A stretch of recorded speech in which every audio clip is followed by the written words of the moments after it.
everyone. Welcome to another deep dive. And, today we're going to get into something I think is really fascinating. Yeah. Like we're talking soil and human health. Yeah.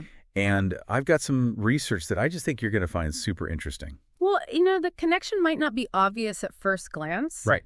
But I bet that you already kind of get this intuitive sense that the quality of our food, it's got to be tied to where and how it's grown. Yeah, totally makes sense. Yeah. Like we all know that saying you are what you eat. Right. But what if it's really more like you are what your food ate? Exactly. And there's this groundbreaking study I think you'll find really interesting from the University of Washington. It was published in PeerJ. Wow. And they really bring this idea home. They compared crops that were grown on regenerative farms. Okay. And those are farms that are all about building healthy soil to crops that were grown using kind of conventional methods. And what did they find? Well, get this. The crops from those regenerative farms, they weren't just a little bit better. Right. They were significantly more nutrient dense. Really? Across the board. Wow, that's incredible. Yeah, they had higher levels of essential minerals, magnesium, calcium, potassium, zinc. Wow. Plus they were packed with more vitamins, B1, B12, C, E, K.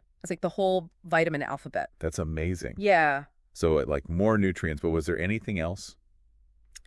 Well, they also found that there were lower levels of potentially harmful heavy metals like cadmium and nickel in the regeneratively grown crops. So it's the win-win. Yeah. More of the good, less of the bad. Absolutely. But okay, so we see these numbers on paper, and does this actually translate into tangible benefits for us? Oh, yeah. Definitely think about it, right? Magnesium is super important. It plays a role in over 300 enzymatic processes in our bodies. Jeez. Muscle function, nerve transmission, blood sugar control. Wow.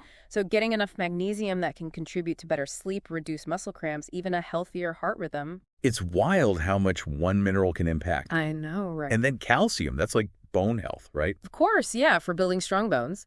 But it's also important for blood clotting, muscle function, nerve signaling. Wow. The higher levels of calcium in these regeneratively grown crops, that could mean stronger bones and a reduced risk of osteoporosis later in life. This is really interesting. I was also reading that the study looked at meat from cattle that were raised on these regenerative farms. Oh, yeah. And as you might have guessed, their meat had higher levels of those good omega-3 fatty acids. That makes sense.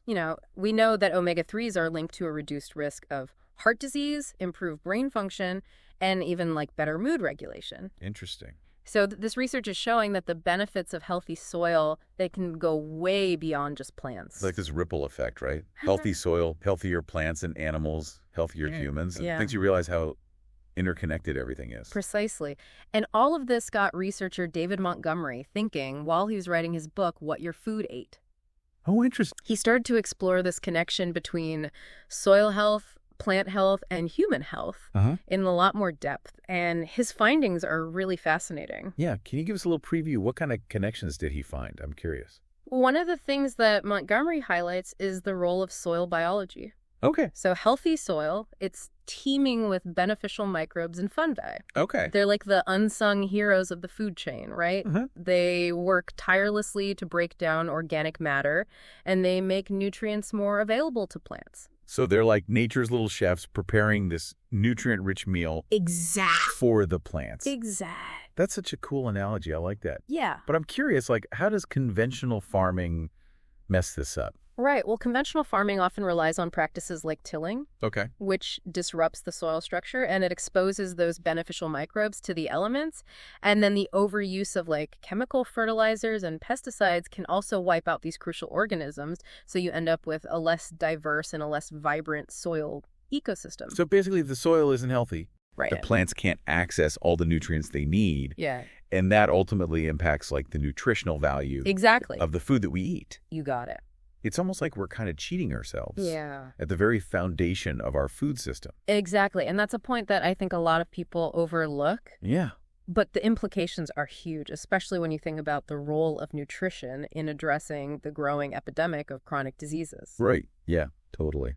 There's this article in the Organic and Non-GMO report. Okay. And there's this quote that just really stood out to me. Okay.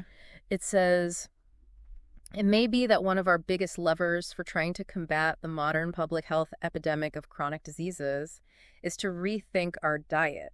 Right. And not just what we eat, but how we grow it. That's a really powerful statement. Right. It's like we've been focused on the symptoms instead of the root cause. Exactly. Like we're trying to treat all these chronic diseases with medicine and lifestyle changes. Right.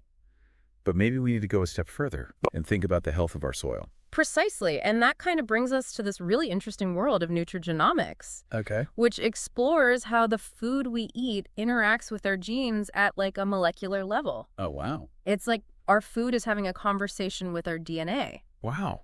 Influencing everything from cell repair to immune function. Yeah, I remember reading about that. I think it was Monica Deuce. Yes. Who's an assistant professor at the University of Michigan. She said that, people usually just think of food as calories and energy. Right. But the latest evidence suggests that it also talks to our genome, influencing how our body functions at the cellular level. Exactly. And it turns out that a lot of essential vitamins and minerals, they play a key role in DNA repair. Interesting. For example, zinc is a super important component of enzymes involved in DNA replication and repair.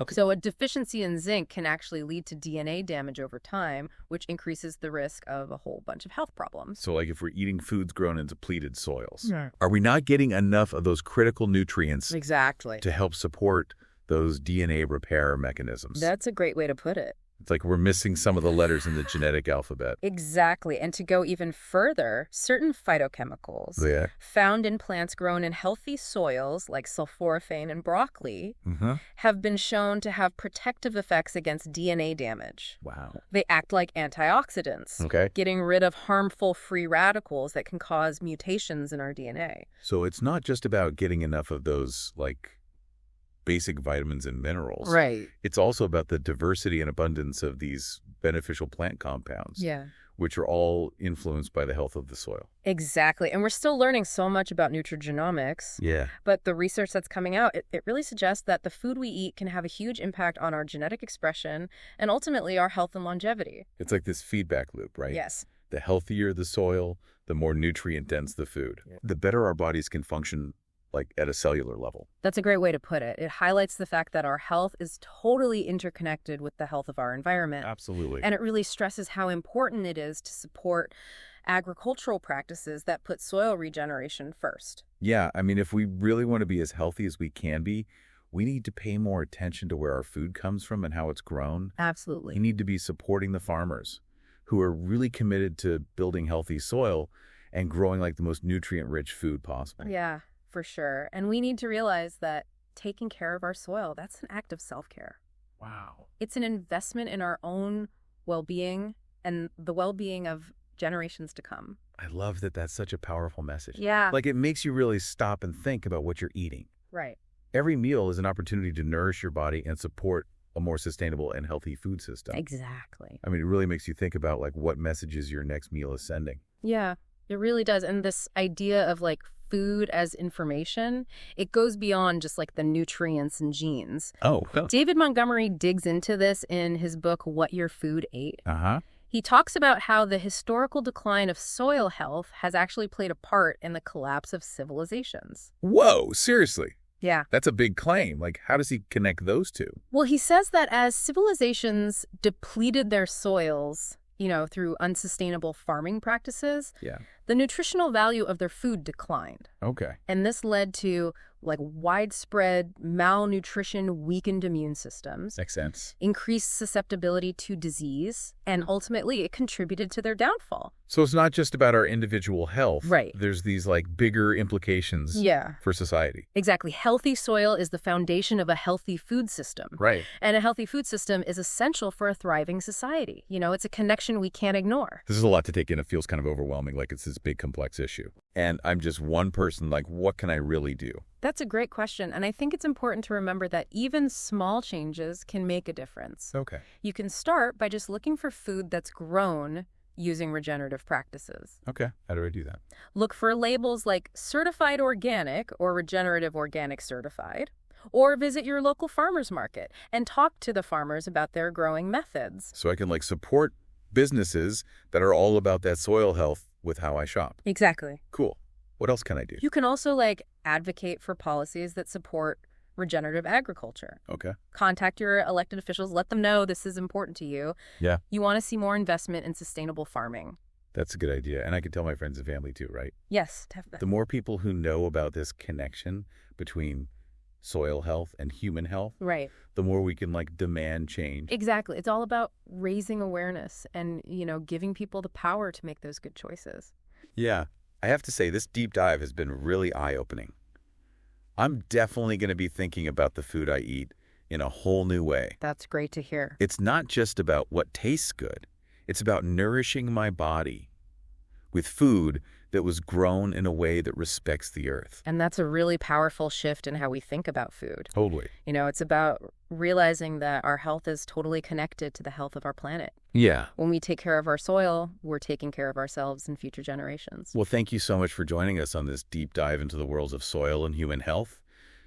Keep digging deeper and keep asking questions and keep making choices that support a healthier, sustainable future for all of us.